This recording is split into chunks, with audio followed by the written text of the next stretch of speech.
Hi everyone, it's the Catholic CEO, Henry Kutarna. Today's Catholic Business Wisdom Series topic is capital. Capital.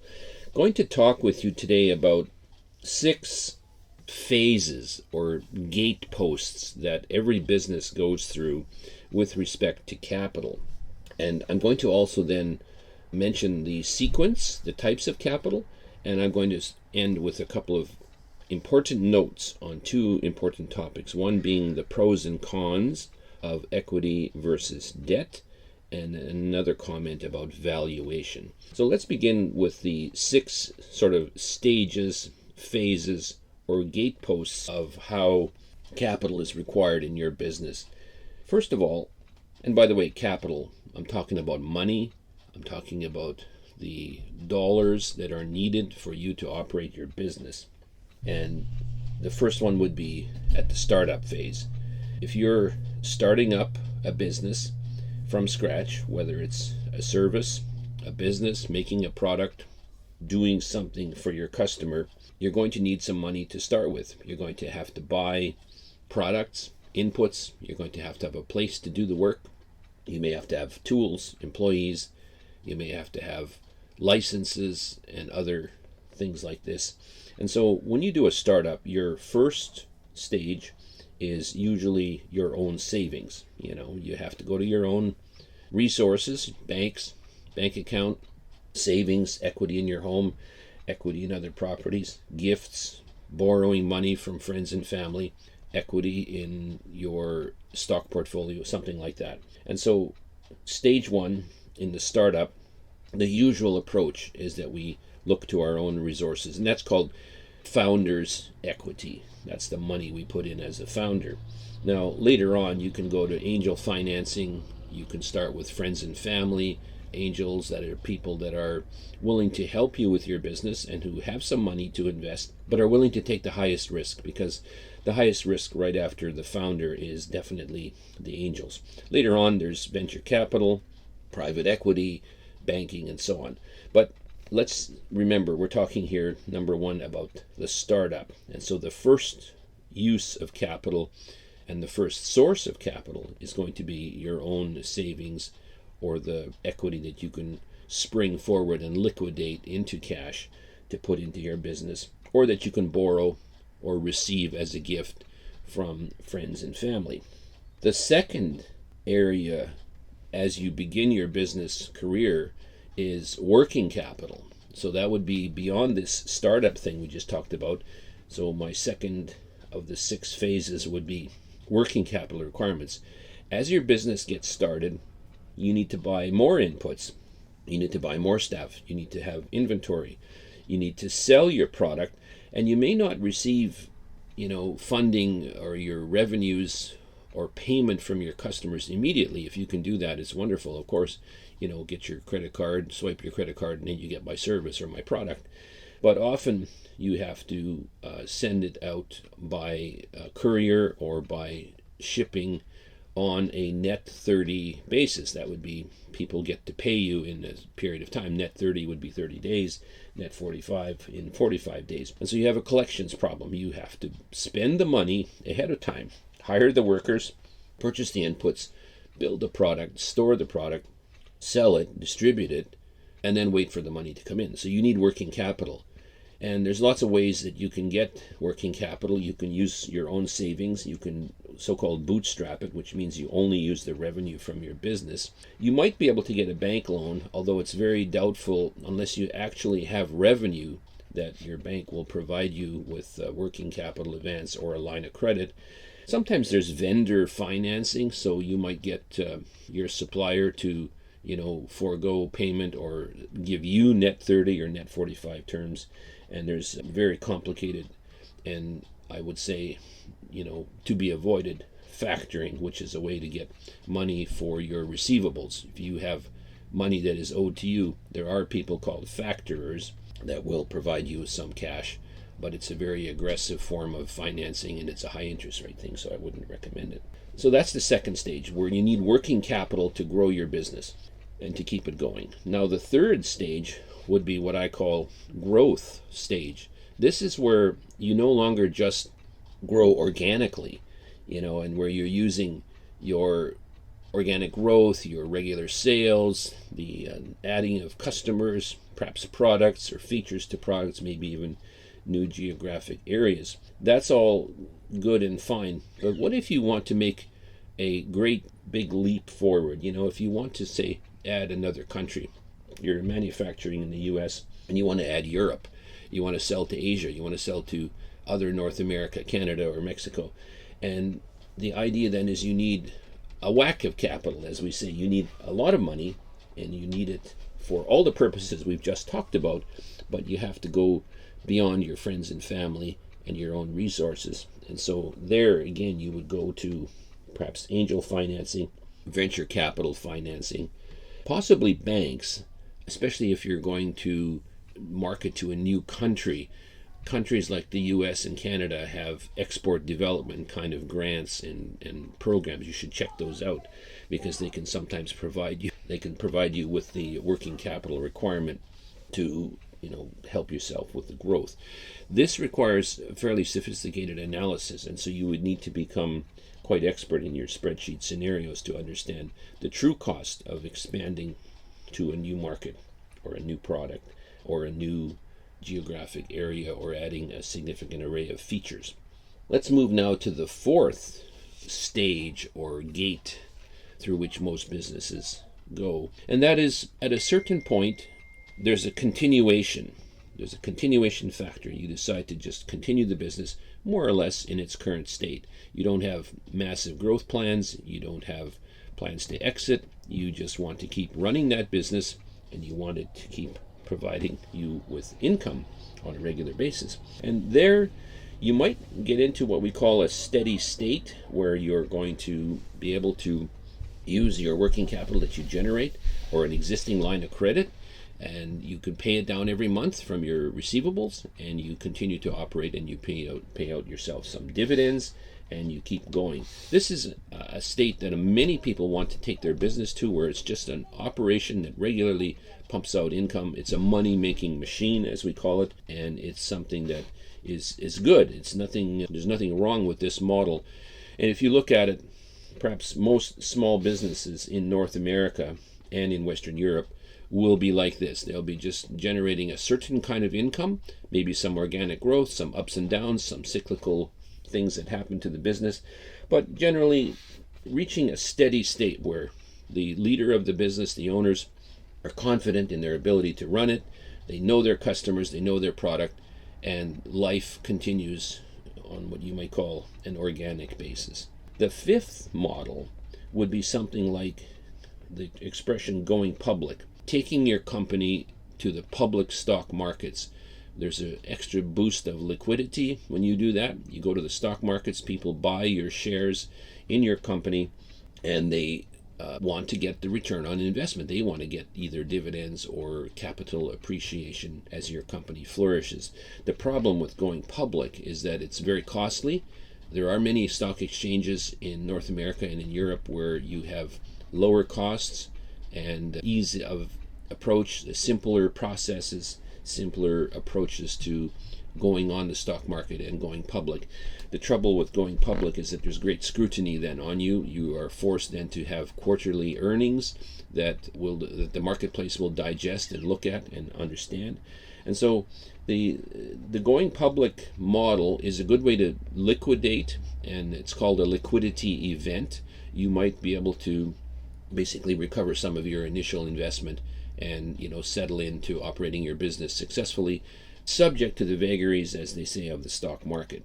So going public is an option. It's a very limited option for most small businesses because you have to scale to a certain size. You have to have an appeal. There are many stranded assets on the public markets, and there's a lot of controversy. There's a lot of complexity to it. It's a whole new ballgame. It's exciting, and it's very helpful for many types of businesses. For the most part, though, you're going to find that small businesses aren't able to do that. The sixth stage or phase that every company will generally go through is what I call the exit stage, so the end game. What happens at the end? Now, one type of exit is if the founders of the business decide to sell it. That's definitely an exit. Sometimes the business will collapse, and that's an unfortunate type of exit, of course. Sometimes a business will end when the founder dies or becomes incapacitated. The point is that an exit, sometimes you need working capital or a boost in equity financing near the exit point because you need to sharpen up the business, maybe modernize the production, assembly, machinery, equipment, maybe change locations to a newer building or a newer location, newer geographic area, all with the intention of increasing the value of the business. And so sometimes near the exit point, a shot of capital comes in, and somebody who comes in late in the game, well after the major risks have been experienced, but puts in some money, gets some return because they participate then in the exit. And what you want, the buzzword in the exit is you want a multiple. You want 5x or 10x. You want to make 5 or 10 times the money that you initially put in so that you build your wealth or use it for purposes such as charity or for your own pension plan or to distribute to your beneficiaries. So those are the 6 approaches to capital, the 6 phases, the 6 stages or gates. I'm going to jump for a moment now to a couple of concerning points. One is, let's call these special notes. First of all, there are 2 types of capital. There's lots of subvariations of this, but you can boil it down this way. There are 2 types of capital: equity or debt. So if you run a business, you own a company, you can bring in capital by borrowing money. That's called debt financing, debt capital. And that's a way to finance your business. So you get a bank loan, a line of credit, investors buy shares in your company, people lend you money. All of these ways are called debt financing. Here's the thing to remember, and I know you know much of this. Interest has to be paid on debt. And there are some other conditions as well that might be put into your agreement. You might have to perform to a certain standard of revenue growth. Sometimes banks will put in standard features that you must follow. And so debt comes with a price because you're borrowing somebody else's money. Not only do you have to pay back the principal, but you also have to pay back interest. And there's all the complexities of simple and compound interest and all of those things that you can learn about online by looking at investopedia.com or some of these other great sources out there. The pros and cons of debt are that if your business is successful, you pay off the debt and you still own the majority of the shares of your company. The debtors, the people that lend you money, are not really interested in owning your business. Now, if your business fails, they may, as a condition of the loan, take over your business. That's the downside risk. So the pros and cons of debt are that you can retain throughout the operation all the way to exit. If you're successful, you can retain your business. You can own the business, continue to own it, and you're not bringing in any partners. You've just borrowed somebody's money. And if you fail, however, the chances of you losing the business to these people who lend you money, the lenders, very high. Now let's take a look at the other side of it. Capital made up of equity, where you buy shares in your business. This is an interesting approach because when you bring in other people's money in the form of equity, in other words, they buy shares in your business, you sell them shares in your company, first thing that happens is you're going to have then people looking over your shoulder. They're going to become your business partners. They're going to expect you to perform, and they're going to expect you to perform, as per advertised, as you projected or predicted, in order to convince them to buy shares in your business. The pros on that are that they share the risk with you. They ride along for the entire journey. They may be able to sell their shares, or they may have to go all the way through to exit. But the point is, they journey along with you. And so they take the risk of the business failing or succeeding. If it grows tremendously, well, they're going to, participate in that growth. Their shares will become more valuable.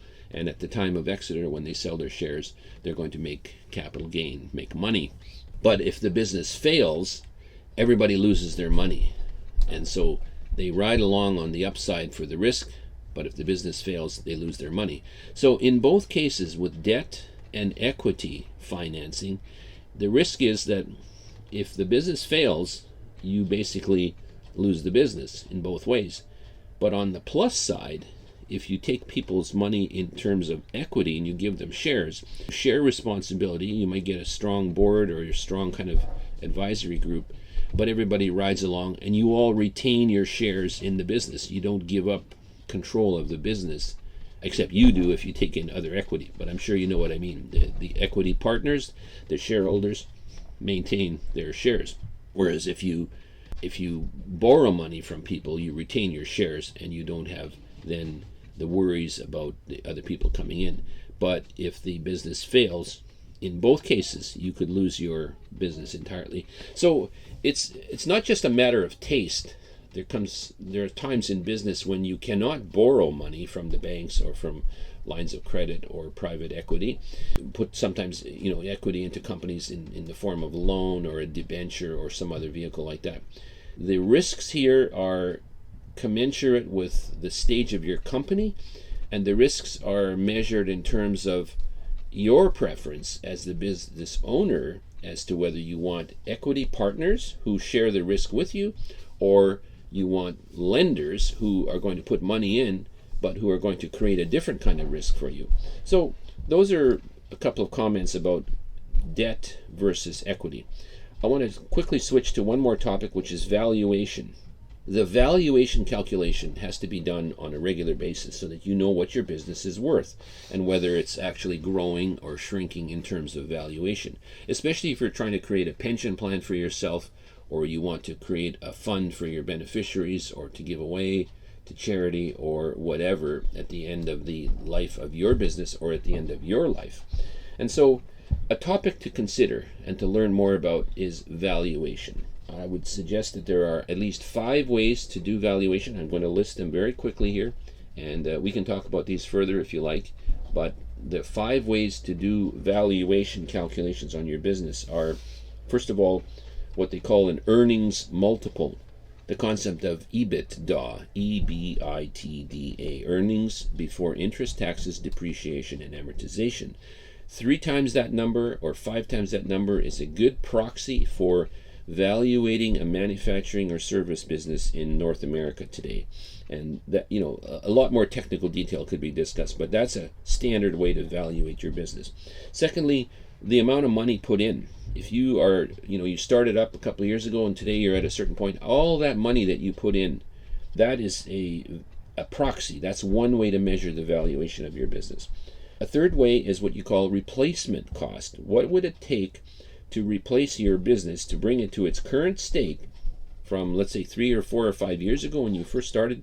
All that money that it would take to buy all that equipment and start out and create working capital and so on, that's called the replacement value approach to valuation, and it's a standard way as well. Fourth way to do valuation calculations is what we call comps, comparables. What are similar businesses selling for in your region or in your market? And that's a very good way to compare the value of your business to others. And finally, you can forecast future earnings and income and bring them back to present value. There's a complicated calculation that you can do. It's called the present value calculation. But the concept is that money in the future is dropped back. It's money in the future over a number of years brought back to the current present value of that money gives you an idea of what the business is worth based on projections, based on ideas of where you can take that business. And so there could be a much longer presentation on the 5 methods of valuation, but my point is keep in mind valuation so that you can know at any given stage what your business is worth, and therefore what strategic or tactical moves you have to make to protect that business. So there you go. That's a long story on capital boiled down to 20 minutes. And so may God bless you in your business. Think about capital. Think about all the different ways to do it. It's necessary to have for your business, and it's something that is a topic that bears further reflection and thought on your part. So God bless you in your business. It's the Catholic CEO, Henry Kutarna. See you next time.